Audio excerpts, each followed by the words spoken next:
kami hati yang melekat kepadamu, memuji, menyembah, berseru kepadamu. Kiranya ada roh doa di tengah-tengah kami. Kami mengucap syukur sebentar kami mau sharing firman. Kami percaya Roh Kudus Engkau ambil alih urapi hambamu. Taruh hambamu di belakang salibmu, hambamu tidak ada apa-apanya. Roh Kudus Engkau bekerja. Kami bersatu hati menghancurkan segala pekerjaan iblis, semua pencuri firman Tuhan. Dalam nama Yesus kami tolak kau keluar dari hati dan pikiran kami. Biar pikiran kami rindu, haus akan firman Tuhan setiap hari. Kami mengucap syukur Tuhan. Kami serahkan waktu ini ke dalam tangan-Mu. Pujian, hormat, kuasa dan kemuliaan hanya bagi-Mu.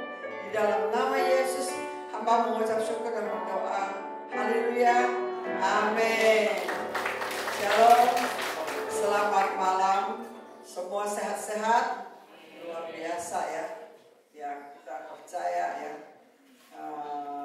doa malam ini luar biasa. Kalau saya sendiri pribadi juga senang dengan doa malam ya, menanti-nantikan. Doa malam ini adalah waktu yang untuk bersekutu dengan Tuhan.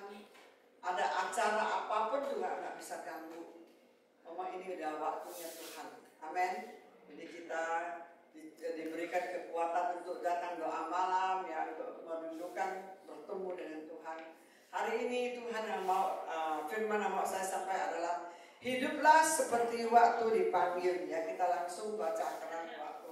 Langsung baca firman itu 1 Korintus 7 ayat 20 sampai 23. Kita sama-sama membacanya ya. 1, 2, 3. Baiklah tiap-tiap orang tinggal dalam keadaan seperti waktu ia dipanggil Allah. Adakah engkau hamba waktu engkau dipanggil itu tidak apa-apa.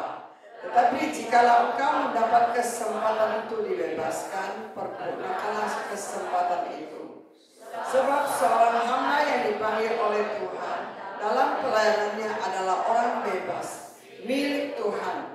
Demikian pula orang bebas yang dipanggil Kristus adalah hambanya. Kamu telah dibeli dan harganya telah lunas dibayar. Karena itu janganlah kamu menjadi hamba manusia. Di sini firman Tuhan ingatkan kepada kita, tiap-tiap orang dipanggil dalam keadaan seperti waktu ia dipanggil. Jadi kita tahu setiap kita dipanggil pada waktunya, kita ini bisa bersama-sama di tempat ini dan gereja, bisa menjadi anak Tuhan. Saya percaya Tuhan yang panggil. Tapi keadaan Tuhan mau manggil kita, tidak semua orang sama. Mungkin orang dipanggil pada waktu dia jadi janda. Mungkin orang dipanggil pada waktu dia jadi jomblo, ya. Mungkin dia dipanggil Tuhan waktu dia menjadi pelayan, karyawan, macam-macam semuanya. Menurut dia, makanya di sini Tuhan ingatkan kita hiduplah seperti waktu dipanggil. Maksudnya kita jangan terlalu banyak menuntut, gitu loh. Hiduplah waktu dipanggil. Seadanya kalau kita panggil dalam keadaan sekarang, ya saya harus sebagai seorang rumah tangga ya, saya dipanggil dengan keadaan begitu. Jadi kita nggak usah banyak tuntut.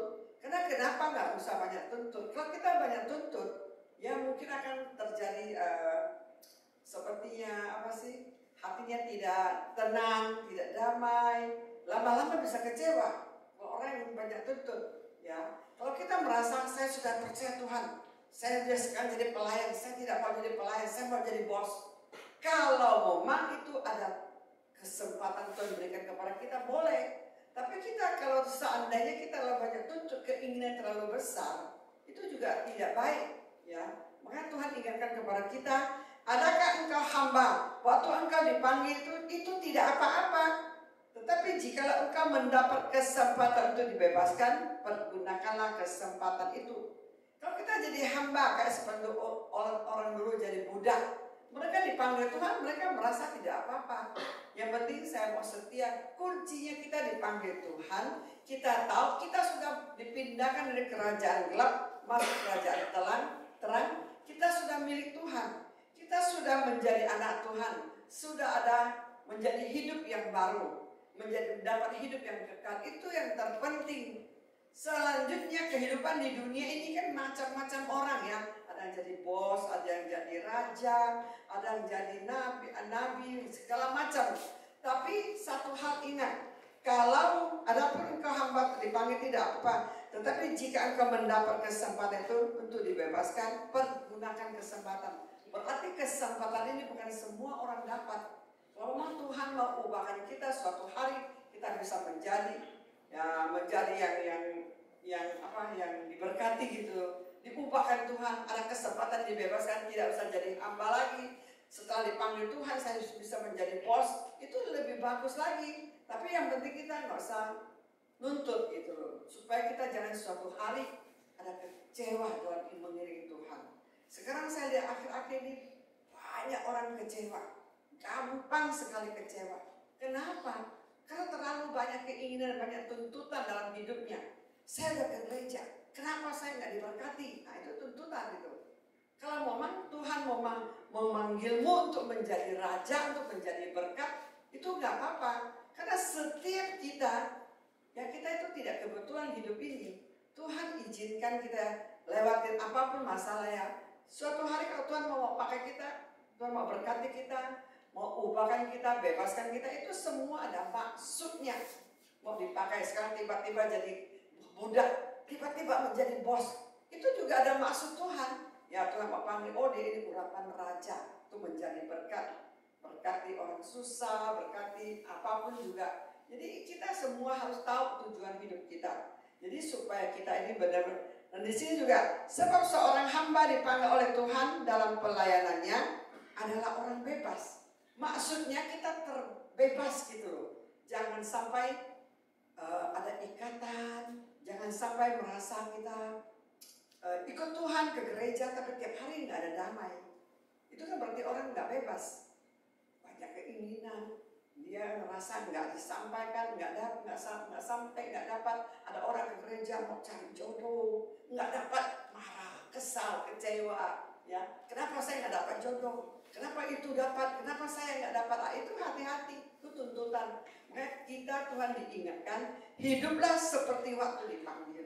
Maksudnya hidup dengan mengalir pimpinan Tuhan. Jangan terlalu banyak tuntutan. Kalau kita terlalu banyak keinginan dan tuntutan dalam hidup, kita akan menderita.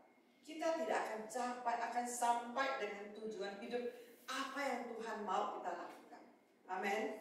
Jadi kita percaya Tuhan sebagai anak Tuhan, itu ada maksud Tuhan di balik itu. Tuhan memanggil kita. Jadi ingatkan, kamu telah dibeli dengan dipanggil Kristus bebas, dan dipanggil Kristus adalah hambanya. Kamu telah dibeli dan harganya telah lunas dibayar. Karena itu janganlah kamu menjadi hamba manusia. Diingatkan bahwa kita sudah dibeli dengan lunas. Terpenting kita sudah menjadi ciptaan baru. Kita sudah diampunin dosanya. Kita menjadi ciptaan yang baru. Kita sudah lunas. Utang dosa kita kepada Tuhan sudah lunas. Kita sudah tahu tujuan hidup. Ingat, kita jangan menjadi hamba manusia. Tuhan tidak kita mau. Kita jadi hamba Tuhan tapi bukan jadi hamba manusia. Demi keinginan kita berani berbuat dosa. Ya, demi keinginan kita berani meninggalkan panggilan Tuhan.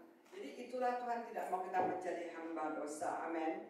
Biarlah kita menjadi hamba yang bebas. Yang kedua, kita baca dari 27 ya. Kita baca.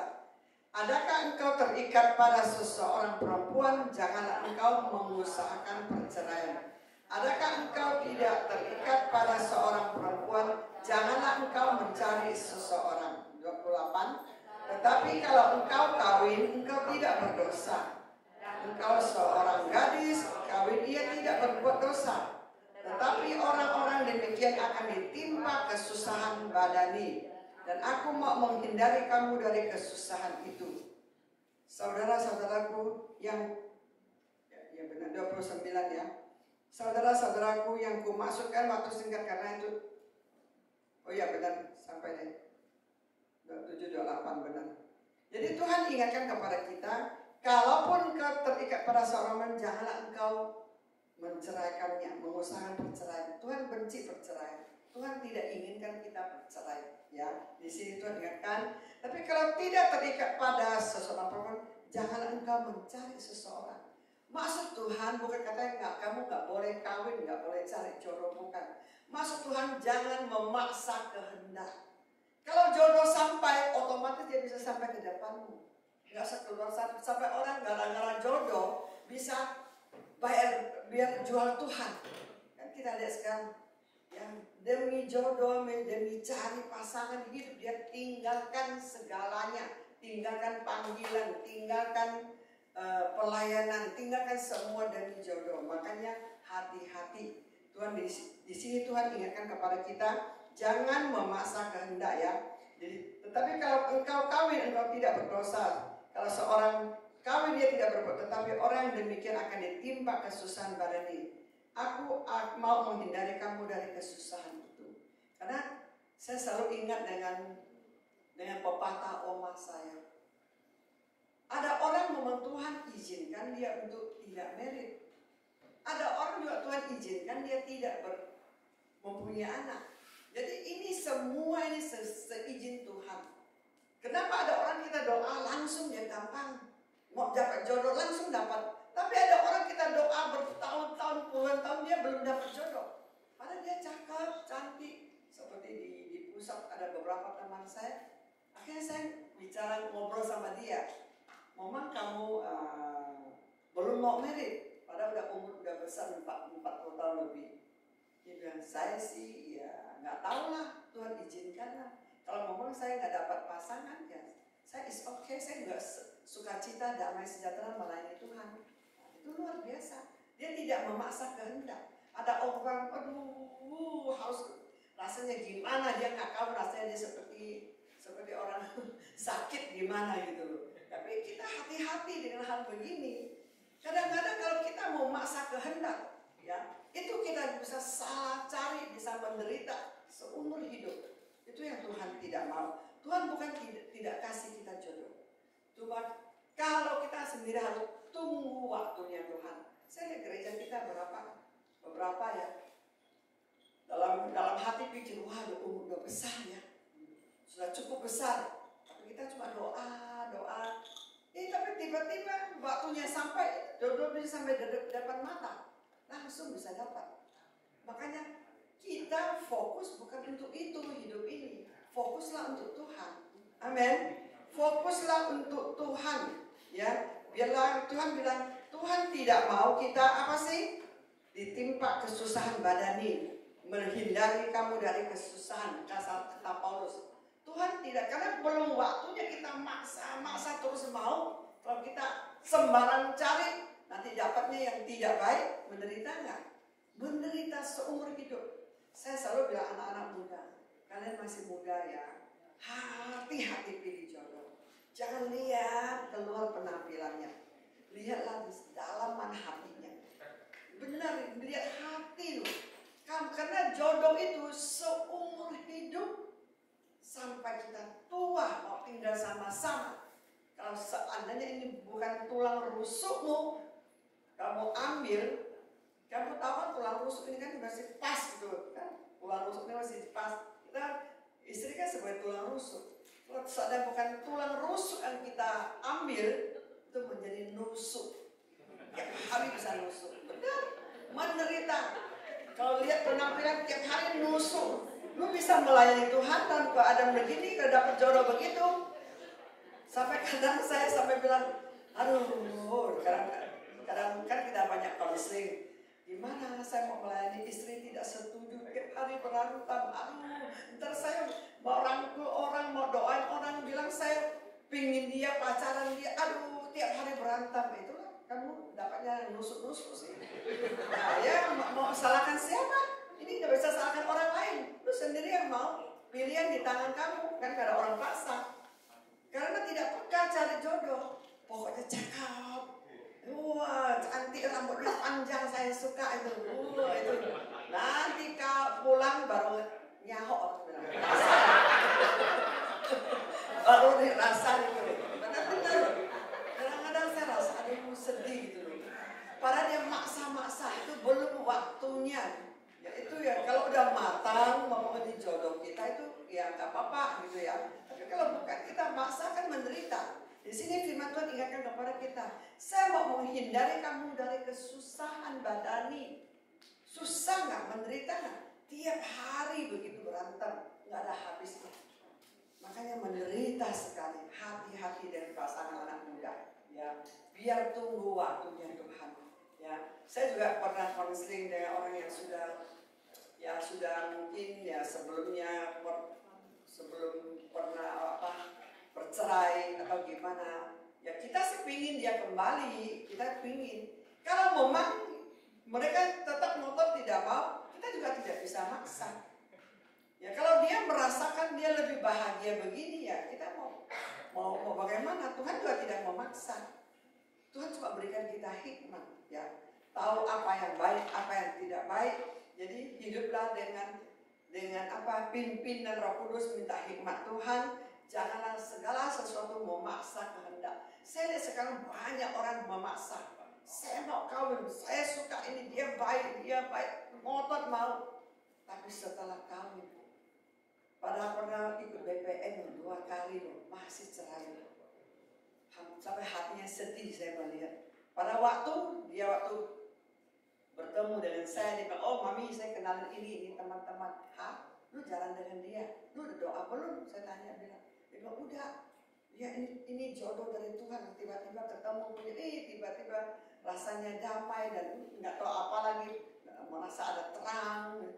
Macam-macam. Saya bilang, uji lagi. Jangan terlalu cepat ya. Kalau memang dari Tuhan. Kalau memang ini jodoh kamu, tidak akan lari. 10 tahun, 5 tahun, tetap dia bisa kembali cari kamu. Kalau itu memang jodoh kamu. Tapi karena belum matang, dia tetap ngotot mau. Akhirnya apa yang terjadi? Ya sampai 2 tahun, cerai lagi. Sekarang udah hilang, nggak tahu kemana. Jadi sangat kasihan ya. Tuhan tidak izinkan kita itu menderita badanin. Kesusahan-kesusahan hidup yang tidak perlu. Kalau kita tiap hari mendengarkan apa kata Roh, minta hikmat Tuhan, benar-benar minta jodoh itu, minta tanda dari Tuhan, tanda dari orang tua, tanda dari otoritas, memang ada damai, itu benar-benar bahagia hidup kita. Amin. Jadi kita baca lagi ya, yang 29. Saudara-saudara, inilah yang kumaksudkan, yaitu waktu telah singkat. Karena itu dalam waktu yang masih sisa ini, orang-orang yang beristri haruslah berlaku seolah mereka tidak beristri. Dan orang-orang yang menangis seolah-olah mereka tidak menangis. Dan orang-orang yang bergembira seolah-olah tidak bergembira. Dan orang-orang yang membeli seolah-olah mereka tidak memiliki apa yang mereka beli. Pendeknya orang-orang mempergunakan barang duniawi seolah-olah sama sekali tidak mempergunakannya. Sebab dunia seperti yang kita kenal sekarang akan berlalu. Jadi saudaraku, di sini kenapa Tuhan jelaskan begitu jelas ya? Karena Tuhan tahu, Tuhan tidak mau kita terikat. Ada istri seolah-olah tidak ada istri. Kan zaman sekarang kan banyak orang, kalau ada istri, yuk kita pergi besok, tunggu sebentar saya tanya istri saya dulu. Kan ada orang begitu kan. Ntar kan kita mau pergi, saya kan selalu bawa orang besok, saya tahu.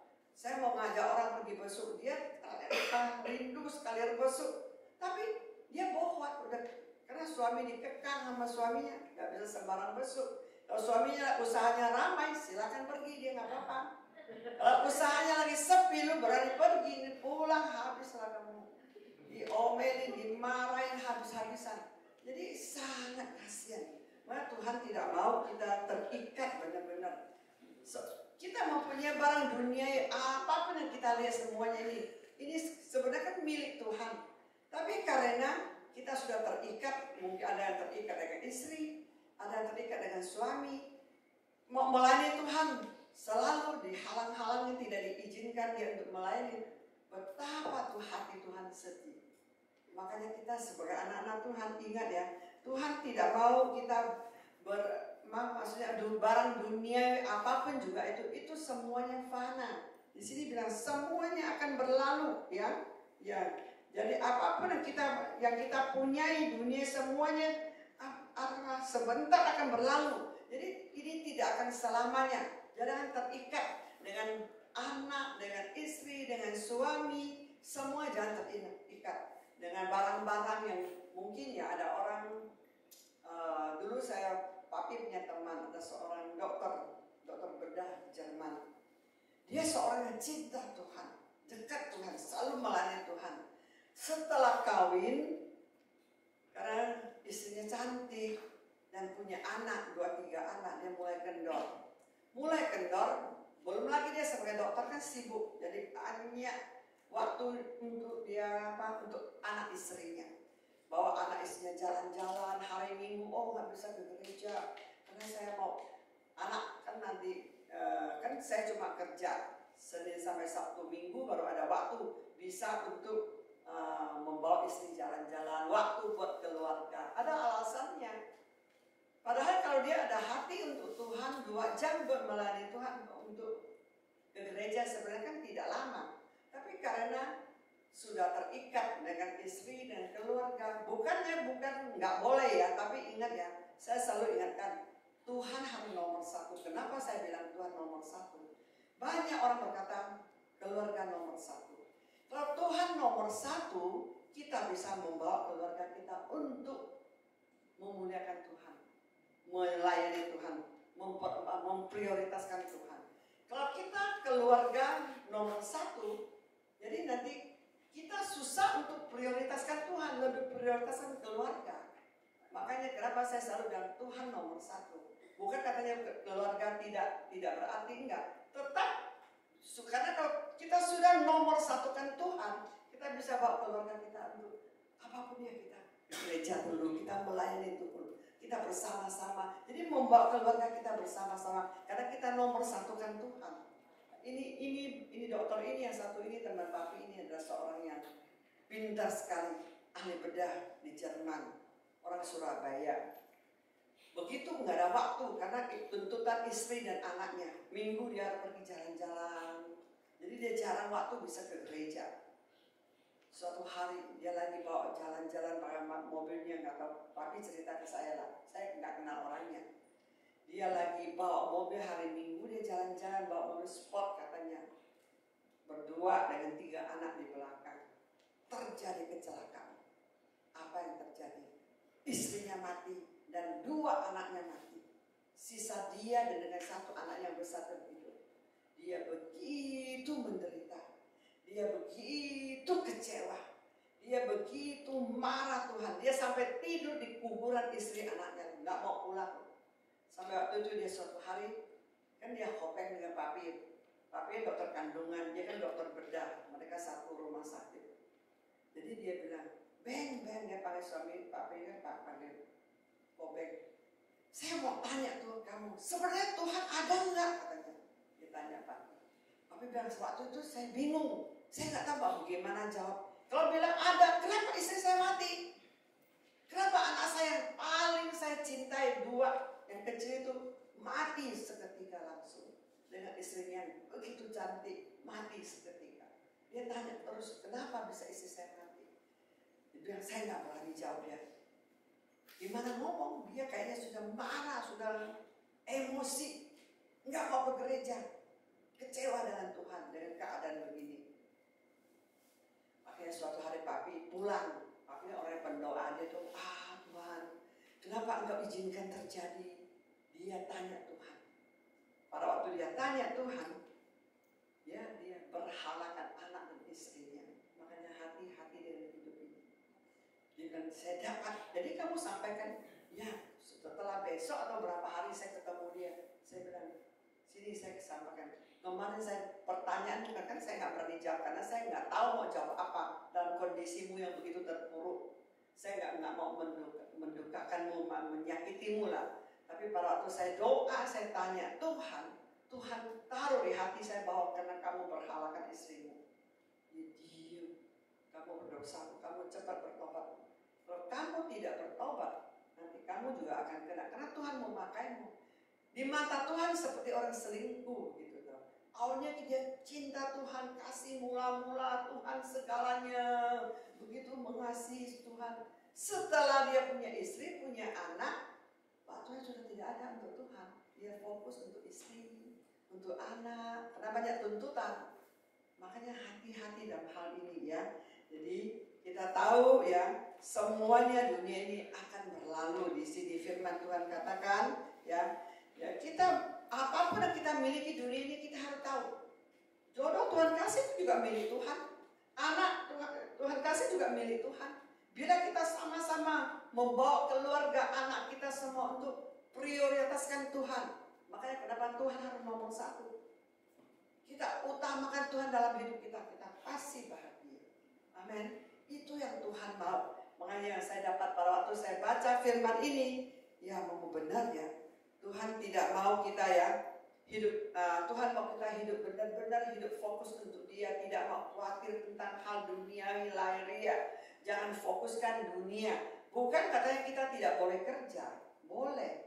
Kerja tidak terganggu kok, kita tetap kerja. Tapi waktunya Tuhan harus dikembalikan buat Tuhan. Tuhan memakai kita kan, setiap kita kan talentanya masing-masing ya. Mungkin ya waktunya untuk besu, waktunya untuk doa, waktunya untuk bersaksi ya. Kita pakai buat Tuhan. Jangan sampai karena terikat dengan keadaan hal lahiriah, mungkin istri, mungkin anak, mungkin suami. Kan kita melihat di gereja kita sudah berapa puluh pasang gak enak kawin. Akhirnya tinggalkan Tuhan, tinggalkan pelayanan. Sudah cukup banyak di tempat kita.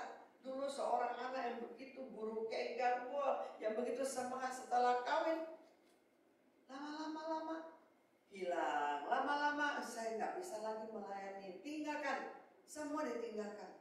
Sedikit pun tidak berani bayar harga untuk Tuhan. Itu yang sangat disayangkan. Makanya Tuhan tidak mau kita sampai terjadi hal-hal yang begitu ya. Makanya untuk perkawinan juga Tuhan ingatkan kita supaya kita jangan sampai ada yang terikat ya. Kita boleh cari jodoh, tidak apa-apa kalau bisa kan bersama-sama keluarga semua bisa melayani ya. Dalam hal segala apa kita beli, Firman Tuhan katakan seperti tidak kita maksud tidak terikat lah. Kita punya hal barang-barang yang kita sudah beli, duniawi punya hal barang-barang yang bagus, yang terkenal, yang apapun bisa kita nikmati, tapi jangan sampai terikat. Ya kadang-kadang saya lihat orang hobinya bisa mengikat dia. Kadang saya bilang kenapa nggak pernah datang gereja, nggak pernah datang doa malam? Ya itu pas malam saya mau main bola, katanya nggak bisa. Sebenarnya kalau hatinya mau cinta Tuhan, kalau dia mau cinta melekat kepada Tuhan, mau doa malam, dia kan bisa geser. Oh yang nggak main bola bisa ganti hari Kamis ya. Nah, saya Rabu saya datang doa malam. Oh dari komsel seandainya hari Kamis, saya main bola ganti hari Jumat. Itu kan bisa kita atur. Kalau hatinya sudah cinta Tuhan, melekat kepada Tuhan, prioritas Tuhan dalam hidup kita, pasti kita bisa atur waktu. Tapi orang kenapa selalu alasannya begitu? Oh saya mau antar barang, antar apa? Kadang saya pikir kasihan ya. Padahal Tuhan sudah bayar harga. Tuhan sudah mati di atas kayu salib untuk menebus kita, membeli kita dengan lunas. Tapi apa yang kita balas kasih Tuhan? Apa kita lakukan perintah Tuhan? Tapi hidup kita enggak. Kita lebih menikmati hal-hal lahiriah. Mungkin ya keluarga kita, mungkin ya barang-barang harta kita, uang kita, itu kita lebih prioritaskan itu daripada Tuhan. Tapi saya ingatkan malam ini, biarlah kita sungguh-sungguh tahu bahwa hidup ini sangat singkat. Apa yang kita lihat semuanya ini suatu hari pasti akan berlalu. Saya selalu dapat rema dari Tuhan, dapat rema. Bisa tiba-tiba kita duduk, kita doa, kita tiba-tiba bisa seperti seperti lihat film gitu, seperti ada satu cerita hidup ini begini, jangan sia-siakan waktu. Semua yang engkau miliki, semuanya, anak yang engkau kasihi, suami yang engkau cintai, keluarga yang engkau cintai, rumah besar, harta yang engkau cintai, bisakah kita bawa? Itu semua kan nggak bisa kita bawa. Kita Kita cuma sekarang lagi perlu tinggal di dunia, kita memang perlu butuh, maka kita perlu kerja. Tapi kita kalau boleh terikat, ingat, tidak boleh terikat. Tuhan tidak berkenan kalau kita terikat dengan hal lahiriah dunia, apapun harta kita. Apa yang paling yang mengasihi kita? Pada waktu kita meninggal, Tuhan yang selama-lamanya kita beserta Dia beserta kita. Dunia ini kita sama dengan keluarga kita bisa sampai berapa puluh tahun. Rumah yang seberapa besar kita nikmati sampai kita umur berapa. Mama saya cukup panjang umur 89 tahun. Semua barang-barang dia yang bagus-bagus semua dikasih orang. Dulu dia sayang-sayangnya, semua juga hilang. Nggak bisa dia nikmati, bisa dia pakai, bawa dia. Toh nggak bisa dia pakai uang semua, emas itu nggak bisa membawa. Kalau kita mempunyai hikmat Tuhan, kita pikiran dengan benar loh. Kalau kita cinta dengan orang tua kita, itu wajib ya. Cinta dengan anak, suami, istri kita, harta kita, rumah kita, toko kita itu. Kalau cinta itu melebihi cinta Tuhan, saya merasa kita itu sangat berduka, mendukakan hati Tuhan. Kita harus lebih cinta Tuhan daripada segalanya ini. Karena segalanya ini tuh tidak selamanya bisa bersama dengan kita. Cuma 70, 80 tahun, 90 tahun kita nikmati selama kita di dunia. Nanti kita selamanya bersama dengan siapa? Bersama dengan Tuhan. Amin. Selamanya Tuhan itu selama-lamanya. Tuhan yang sudah mati berdosa kita, menebus kita, membeli kita dengan lunas dengan darahnya. Betapa mulianya, betapa berdosanya kalau kita tidak mencintai Dia lebih dari segalanya. Makanya kenapa banyak orang karena hal yang begitu akhirnya mendukakan Tuhan. Tuhan izinkan banyak hal terjadi. Ya, seperti teman papi itu seorang dokter yang begitu terkenal itu. Akhirnya istri yang dia cinta dengan 2 anak itu diambil Tuhan. Banyak kesaksian, ada beberapa juga. Dia sampai tanya terus, kenapa terjadi begini, ketika begini. Akhirnya dia sendiri tidak sadarin kalau selama ini dia sudah hidup berselingkuh di hadapan Tuhan. Dia lebih utamakan apa yang dia miliki, orang di sekelilingnya. Padahal Tuhan begitu sayang dia. Makanya saudaraku, malam ini Tuhan ingatkan kepada kita harus prioritaskan Tuhan dalam segala hal. Amin. Kita harus prioritas utamakan Tuhan dalam hidup kita. Selama kita diberi kesehatan, selama kita diberi kesempatan, selama kita diberikan berkat udara yang sehat yang bisa kita nikmati, biarlah kita melayani Tuhan, mengasihi Tuhan selama masih ada kesempatan. Jangan kita lewatin kesempatan yang indah ini. Yang terakhir ini, yang 32 ya. Aku ingin supaya kamu hidup tanpa kekhawatiran. Orang yang tidak beristri memusatkan perhatiannya pada perkara Tuhan dan Tuhan berkenan kepadanya. Orang yang beristri memusatkan perhatiannya perkara dunia. Bagaimana ia dapat menyenangkan istrinya? Dan demikian perhatiannya terbagi-bagi. Perempuan yang tidak bersuami dan anak-anak gadis memusatkan perhatian mereka pada perkara Tuhan, supaya tubuh dan jiwa mereka kudus. Tetapi perempuan yang bersuami memusatkan perhatiannya pada perkara duniawi. Bagaimana ia dapat menyenangkan suaminya? 35 ya. Semuanya ini kukatakan untuk kepentingan kamu sendiri, bukan untuk menghalang-halangi kamu dalam kebebasan kamu, tetapi sebaliknya supaya kamu melakukan apa yang benar dan baik dan melayani Tuhan tanpa gangguan. Di sini Tuhan mau kita melayani dengan maksimal. Jangan gara-gara ada hal lahiriah, keadaan yang mungkin pasangan, mungkin anak, mungkin usaha, mungkin apapun bisa menghalangi kita untuk maksimal melayani Tuhan. Jadi Tuhan ingatkan kepada kita supaya kita benar-benar fokus ya dalam hidup ini ya. Saya merasa hidup ini kita masih dipanggil Tuhan, mau dipakai Tuhan. Ini adalah satu kehormatan.